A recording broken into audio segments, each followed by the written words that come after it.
Au milieu de la chaleur de l'été, Viviane sent soudain un danger peser sur Lancelot.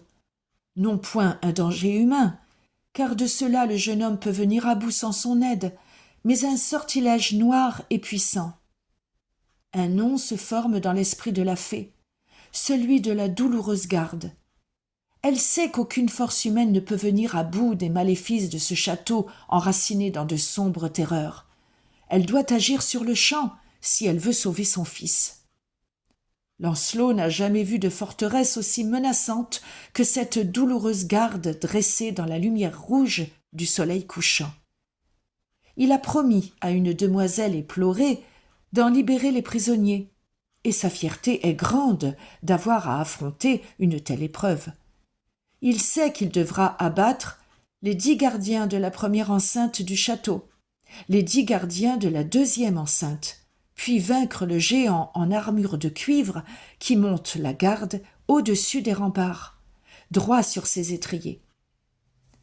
Il n'hésite pas à lancer son défi dès la poterne de la première muraille.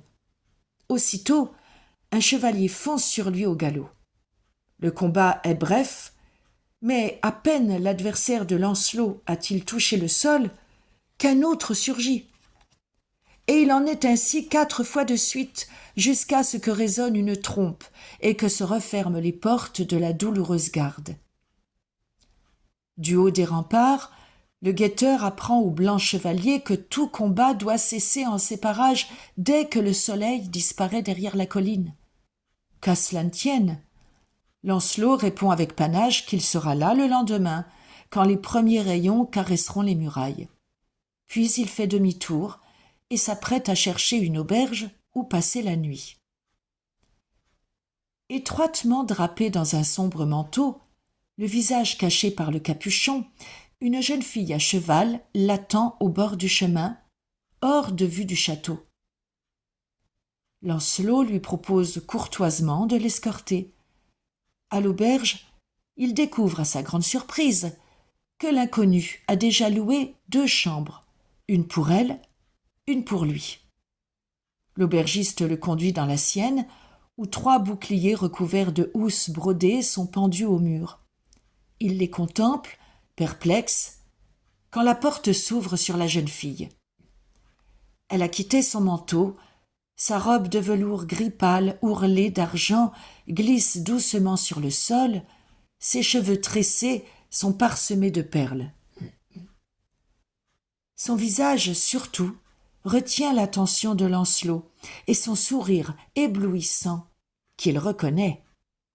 « Venez-vous à moi de la part de Madame du Lac ?» murmure-t-il plein de joie. « Je suis ici sur son ordre, pour vous montrer ces 3 écus qui vous sont destinés. Découvrez-les maintenant. » Lancelot obéit, et dans la lumière chaude des bougies, voit luire 3 boucliers d'argent. Le premier porte une bande de gueules, le deuxième 2 bandes, et 3 bandes rayent le troisième. La jeune fille reprend la parole. « Dame Viviane souhaite que je vous accompagne demain au pied des murailles de la douloureuse garde. Elle vous demande de venir vers moi chaque fois que la fatigue vous terrassera. Je vous remettrai alors l'un de ces écus. Celui qui porte une seule bande vous rendra votre force. Celui rayé de 2 bandes doublera votre énergie, et l'écu aux 3 bandes vous rendra à jamais supérieur à tous vos adversaires. Malgré l'amour et le respect que je voue à ma mère, je ne peux accepter son aide. J'y perdrai mon honneur de chevalier. Madame a bien prévu votre réponse. En un juste combat, elle n'interviendrait pas, même si votre adversaire vous surpassait 1000 fois. Mais à la douloureuse garde, des forces surnaturelles sont en jeu, qui rendent l'affrontement déloyal. Sachez par exemple que les défenseurs du château doivent tous être défaits avant le coucher du soleil, sinon tout est à recommencer. Ainsi, ceux que vous avez vaincus aujourd'hui seront-ils là de nouveau demain? Ma maîtresse n'a enchanté ces 3 boucliers que pour rendre l'affrontement plus équitable. Elle vous demande si vous l'aimez, de lui obéir. Lancelot se tait, vaincu par les arguments de la jeune fille. Le lendemain, le combat s'engage au premier rayon du soleil. Le jeune chevalier s'efforce de puiser dans l'extrême réserve de ses forces avant de demander le premier bouclier. Il sent que Viviane a vu juste. Pour détruire la noire magie de la douloureuse garde, il faut que s'unissent la force du meilleur chevalier et les enchantements de la dame du lac. Assise dans son blanc verger, la fée de Brocéliande lit dans l'eau de la rivière ce qui advient à la douloureuse garde. Elle voit l'eau bouillonner et se teinter d'or. Alors, elle se relève et appelle ses gens.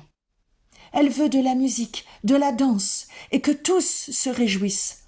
Lancelot vient de vaincre le château maléfique. Les prisonniers sont libérés, les esprits malins enfuient. Le fils de la fée s'est rendu maître du domaine et l'a rebaptisé la Joyeuse Garde. Les derniers musiciens ont quitté la prairie et Viviane, pensive, remonte vers son château. Comme une ombre grise, Merlin l'attend près du pont des Douves. Malgré elle, elle ressent une fois encore ce sentiment d'amour et de colère mêlés qui la saisit maintenant à chaque retour de l'enchanteur. Elle sait pourtant qu'elle est son unique bien-aimé, qu'il n'éprouve qu'une grande amitié pour Morgane et que jamais aucune autre ne sera son élève. Mais rien de tout cela ne suffit à l'apaiser.